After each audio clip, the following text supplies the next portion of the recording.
Welcome to the Life and Leadership Podcast, where we discuss business, leadership, and friendship. I'm Zach Gable. And I'm Jared Toach. Thank you for joining us today.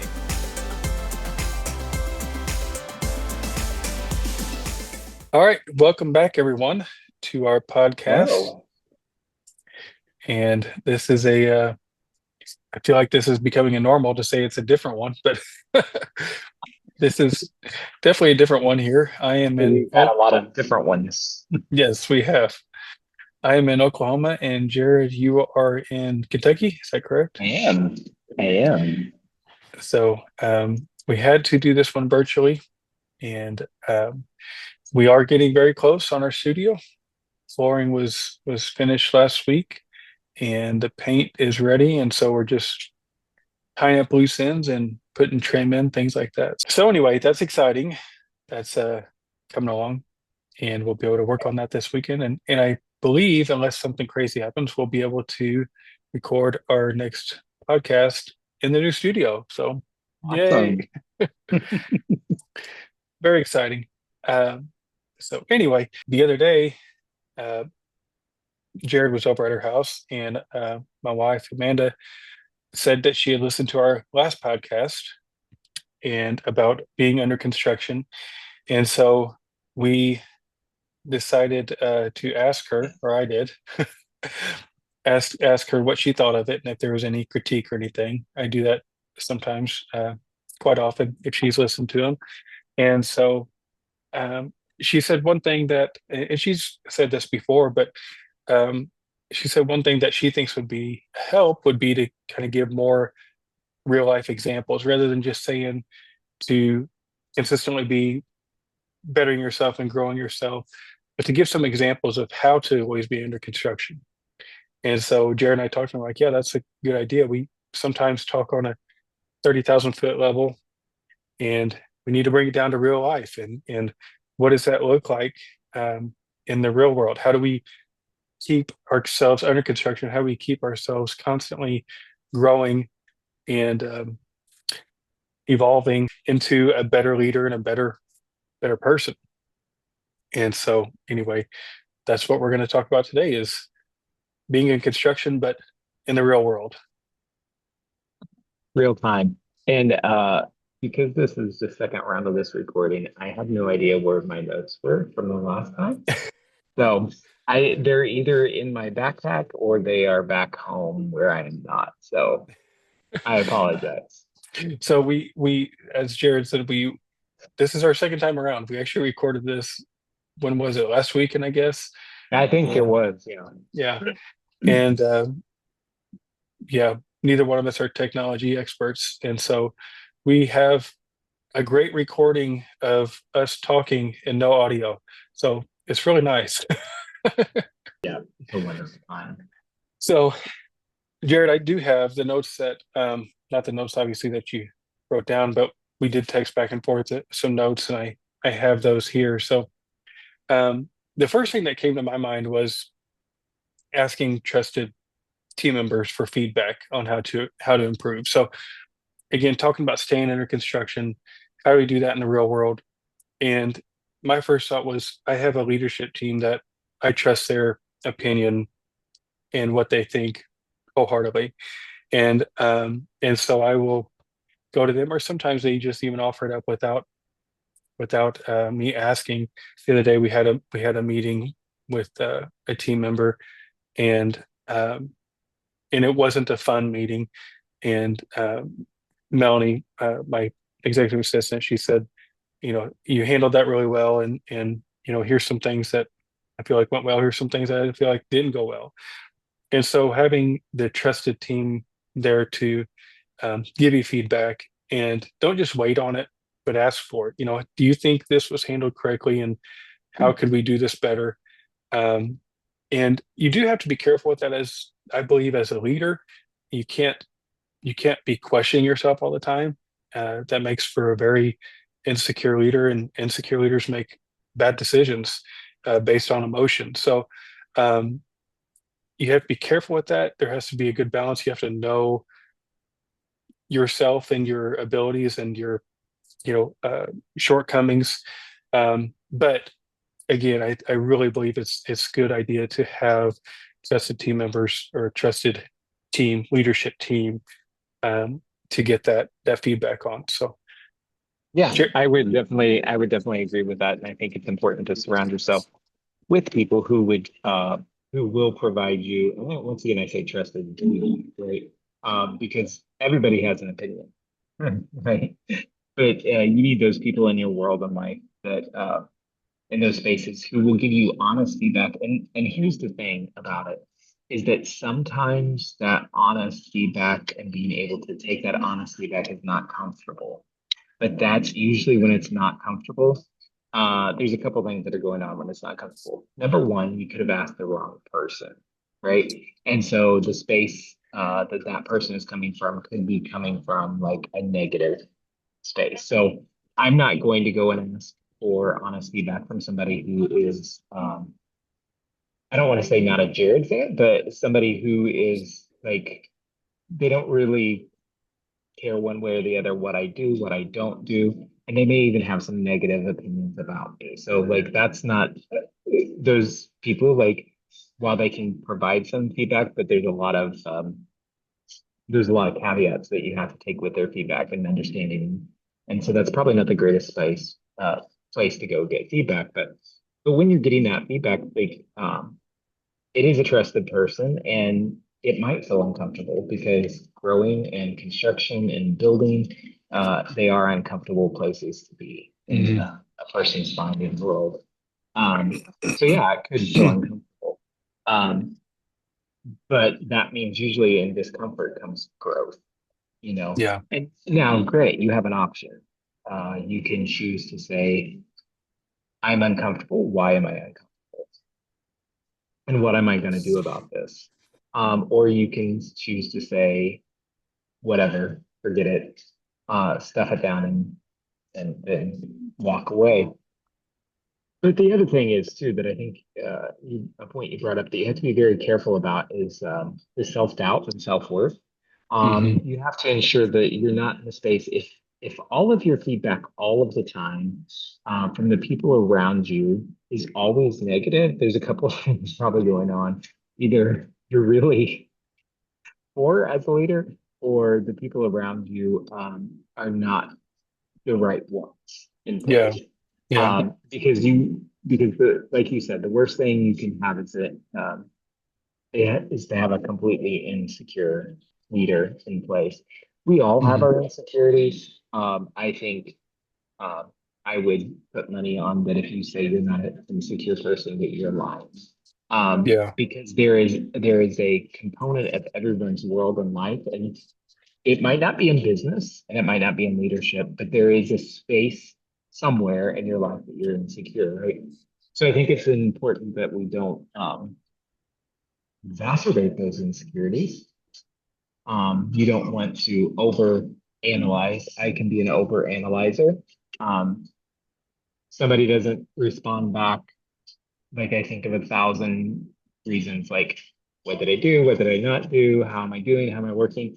People are busy. Things going on at work. Maybe I am trusted, and so people just trust me to do their job. And so maybe why they're not giving me a bunch of feedback is because they just trust me to do my job. But then I flip that as an insecurity, and I'm like, okay, I'm not hearing anything from them. Am I doing Yeah. okay? Am I all right? So you Yeah. have to remember not to play into those insecurities, you know, and know when to if you aren't getting feedback, when to reach out and say, hey, can I get some feedback? Hmm. Um, or when to know you're just obsessing. Yeah. Yeah. Yeah. That's good.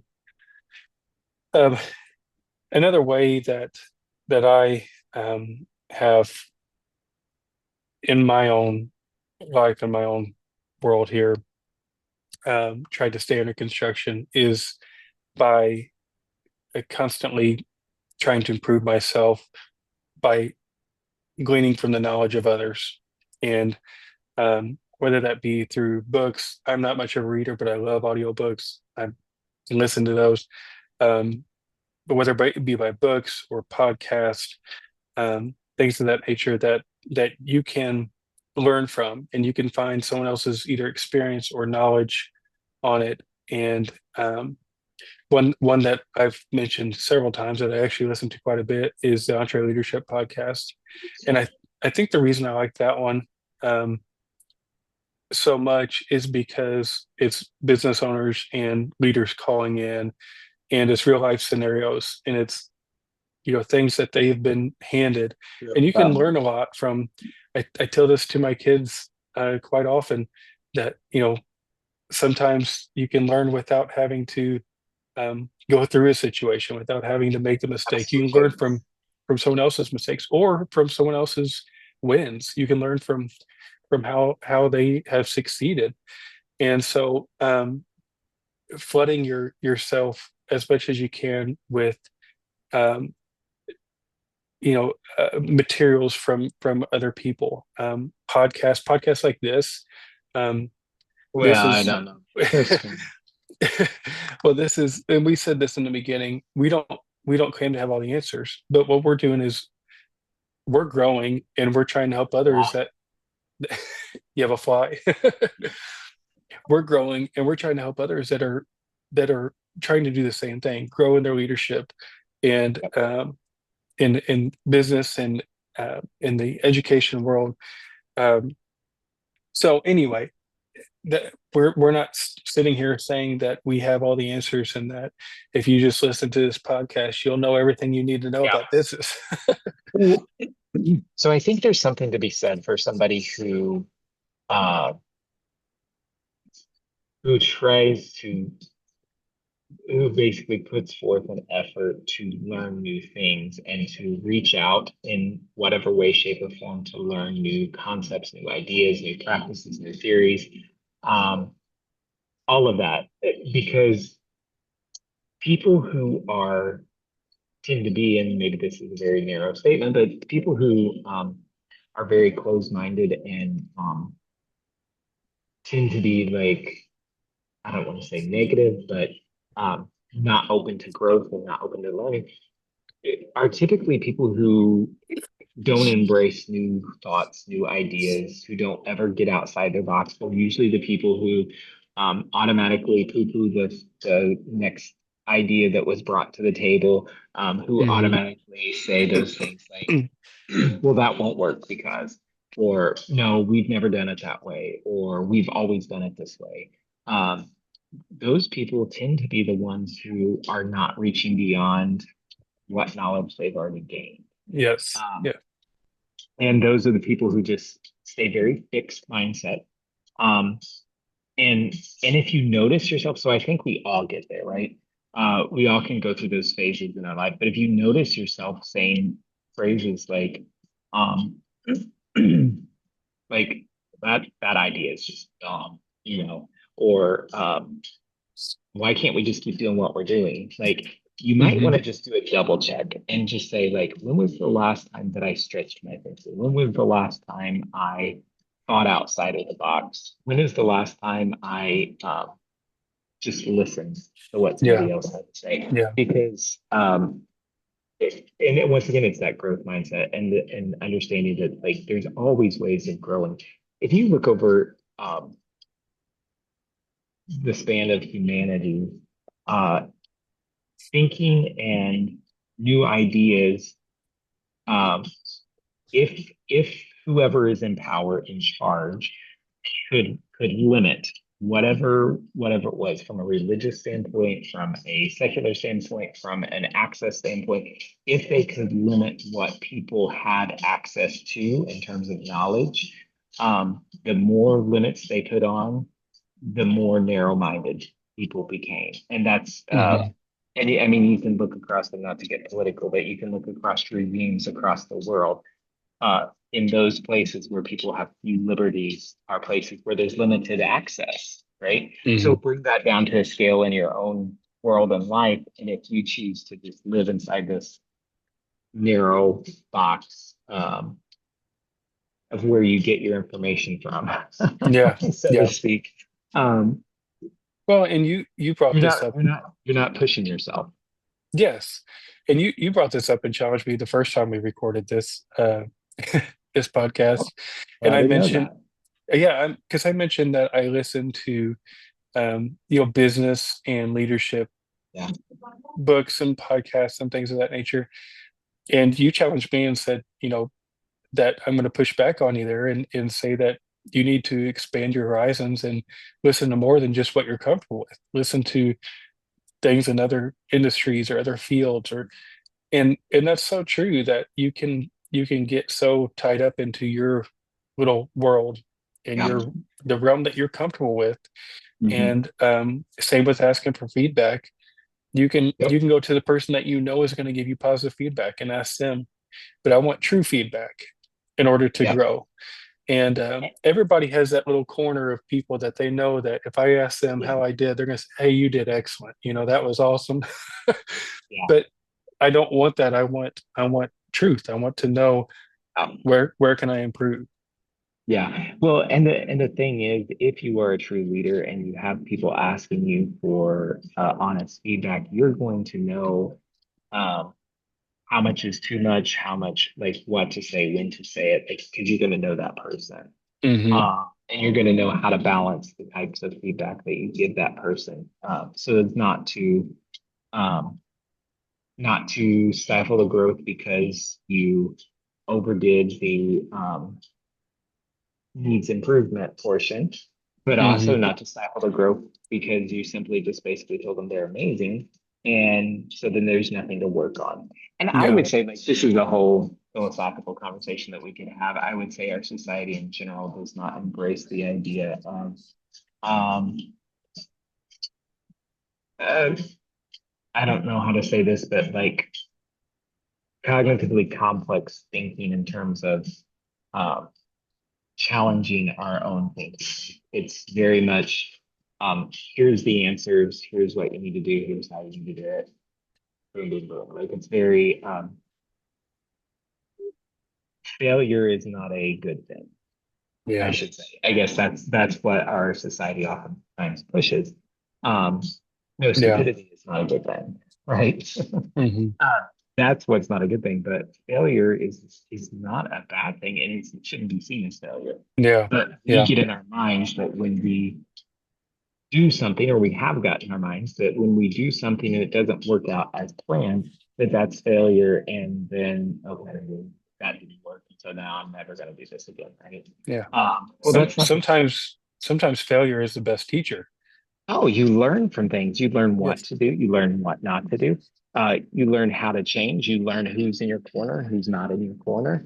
Um, you learn a lot of things in those moments. And I think as a society, we have, instead of from a leadership standpoint, instead of embracing the opportunities to build off of things that maybe we could have done betterly with, or better, that we could have done better as an employee or as a leader, we just automatically shut down people. Hmm.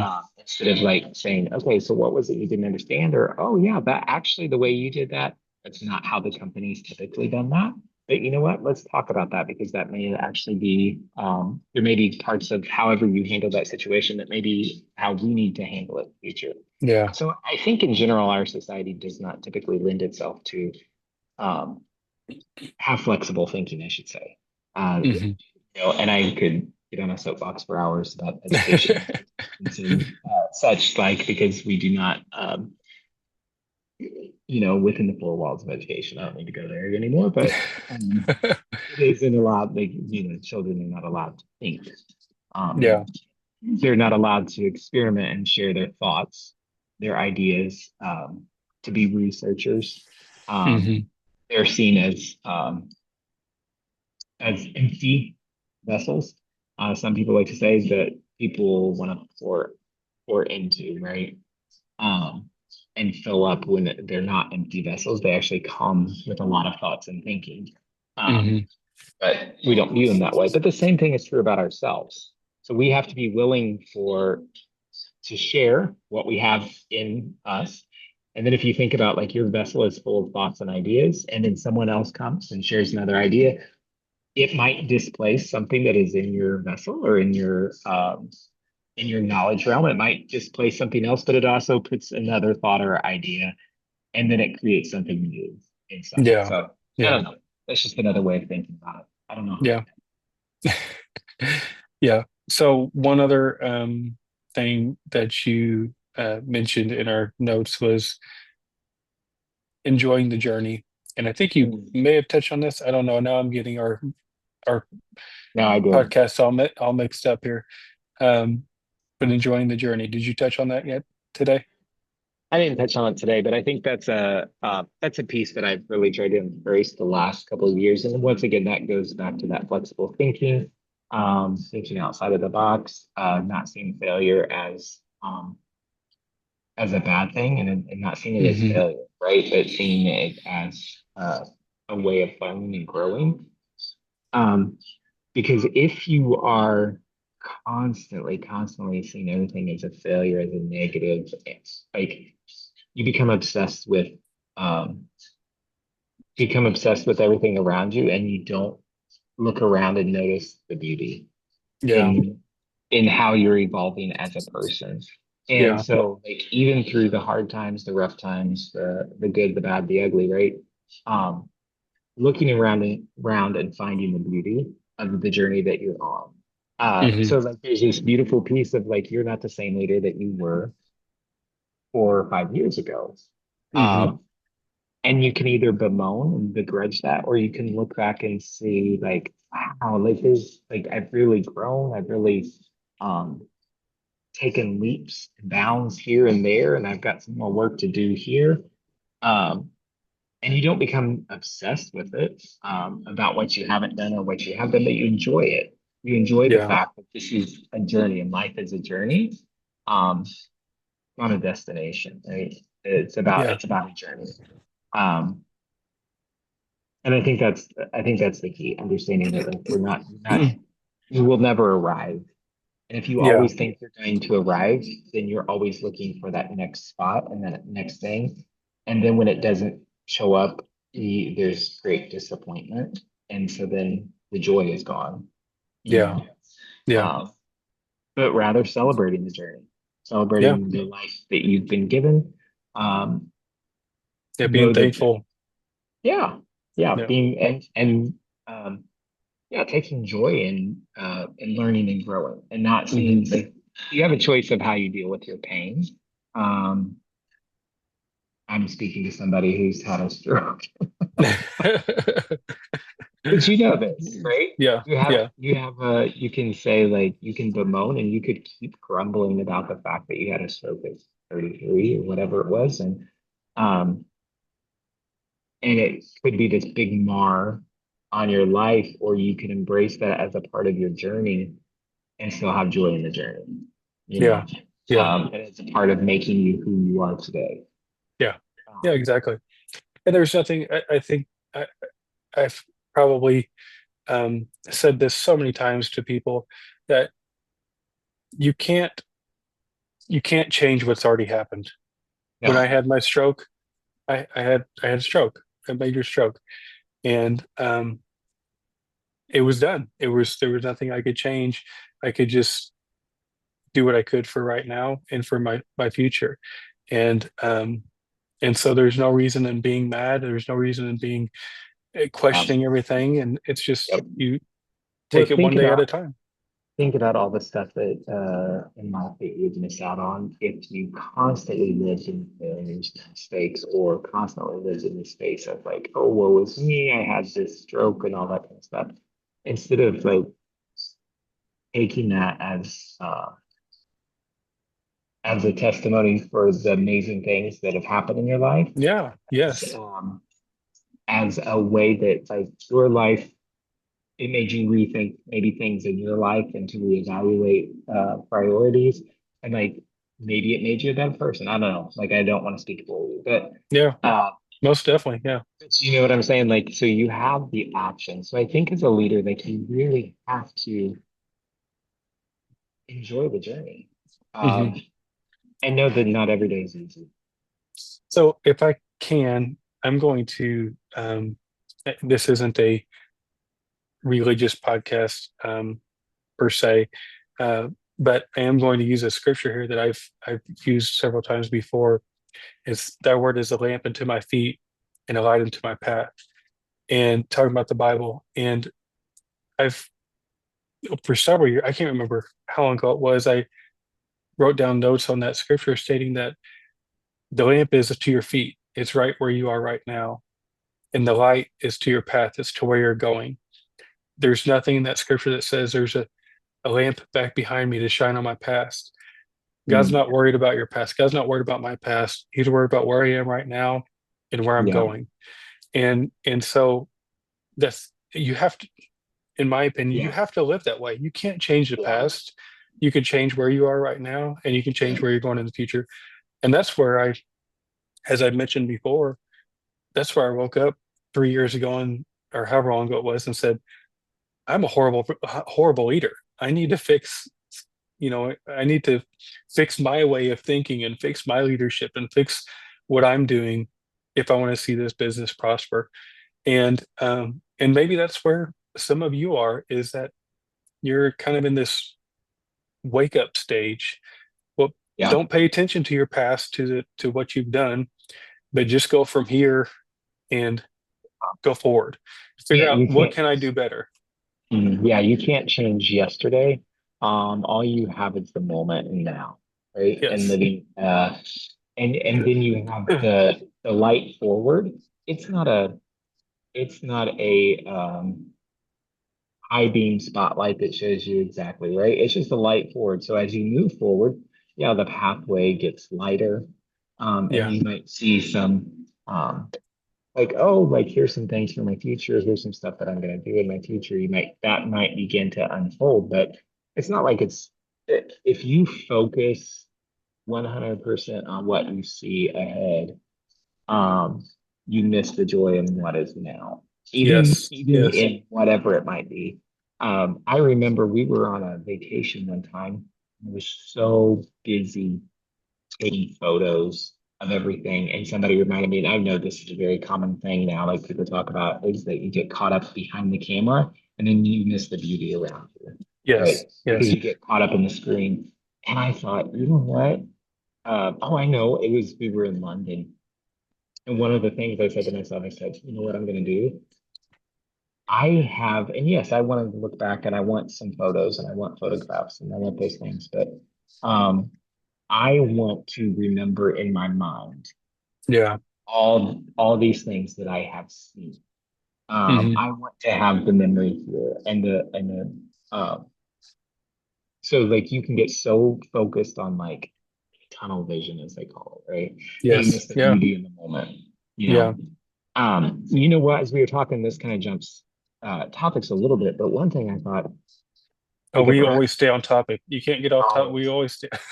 if you spend 5 minutes with me in a conversation, at the end of 5 minutes, you will still be wondering, what were we talking about when we originally started this conversation? Uh, that's just life with yours. Um, but I was saying, I messed you up. you did. You got me off topic. I totally lost my train of thought. Well, while you're trying to find that train that's flying through there, I It's will gone down the track. I'll go on Um, my last thought here. This came to my mind as we were talking, and it's to I think something is really important. And the reason why we are doing this podcast is to have a friend that is willing to challenge you in all aspects of your life, personally, professionally, spiritually.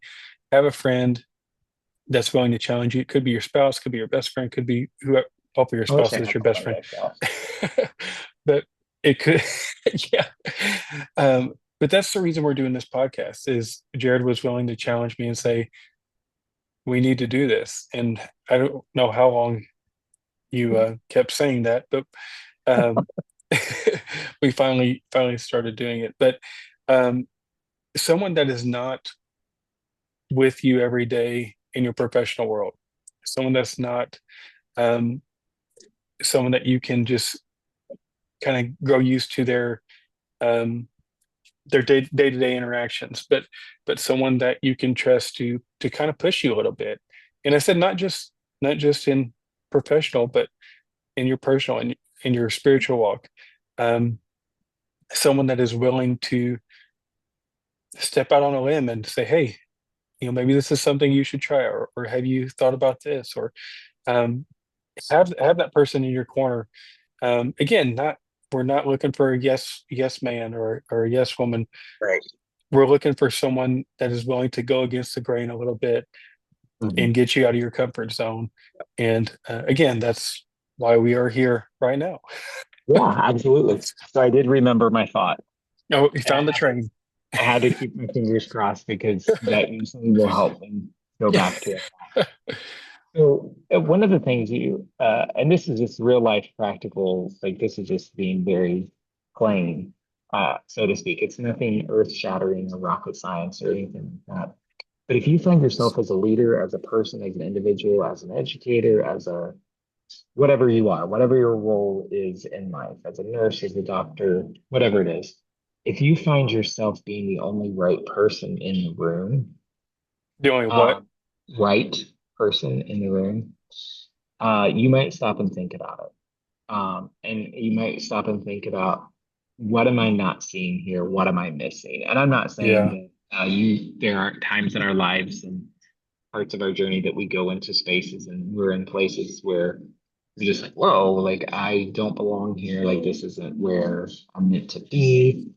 But if you tend to live as a leader, if everybody around you, if all your employees never can do anything right, um, if no one around you is ever doing anything right, then I would say it's like Yeah. the check the mirror, like check the Uh-huh. mirror to see the Yeah. problem. Right? And I think I had to do something like that the other day. Like I was getting frustrated. And I don't even think it was with work. I don't remember what it was with, but I remember telling myself, like, Jared, are you getting to this place where you feel like everybody else around you has an issue or has a problem? Hmm. And if so, like maybe you should check yourself because Yeah. maybe it's you that has the problem for the issue. So Yeah. I think that's just very plain, practical So advice. being Really, self-aware. yeah, being self-aware. So if Yeah. you want to grow as a leader, you have to be self-aware. You have Yes. to be self-aware and know that like we all do it. Just like I said, like we all do it. Like Yeah. it's a very Yes. easy trap. The thing is you don't want to stay there. Like you have Yes. to get yourself out of that space or whatever organization you're leading. Will start going downhill and your personal life is not joyful, right? Yeah. Because if it's always somebody else's fault or everybody else did this to me, um, it's about just personal responsibility. Just it is what Yeah. it is. It's part of my journey, and I can only control the day. I can't control yesterday, and I can only control the day and my actions, Yeah. now and tomorrow. So Yeah. that was my thought that I finally remembered. That's good. I'm glad you found that train. Yep, it came back around. It was on a little mini loop, so now it's set free to go. That's awesome. Just Well, let it go. well, thank you, Jared, for making this happen. We finally figured it out. I think Yeah, we'll see if it worked. potentially we And potentially figured it out. yeah, and thank you all for watching and or listening. And don't forget to subscribe and share, Yep. and also follow our Facebook. We've been posting pictures and videos on there of the studio and its progress. States. And so anyway, yeah, give us a follow on there, and we will catch you next month, hopefully in a new studio. All right. Thank you, Jared. Let's see you. Thanks. Thank you all.